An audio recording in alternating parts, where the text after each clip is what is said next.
Hello guys, today I'm going to tell you about that DAO-based token. Now before we start the video, let's share my legal disclaimer. This video is only for educational purpose. Do your own research for the investing. According to the white paper, DAO-Base is an AI-powered infrastructure platform designed to simplify the creation, management and growth of decentralized autonomous organizations. DAOs core purpose, it serves as a comprehensive DAO launcher and the largest DAO aggregator in Web3, mapping over 1,700 communities. Key technology, the platform uses AI and modular tools to automate governance and treasury management, aiming for mass adoption.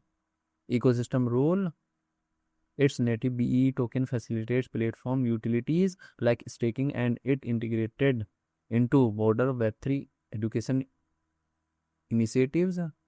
DAO-Base project institution rating is 4.1. DAO-Base token total supply is 999.87 million and circulating supply is around 174.08 million BEE token. BEE token is listed on Binance Alpha and other exchanges.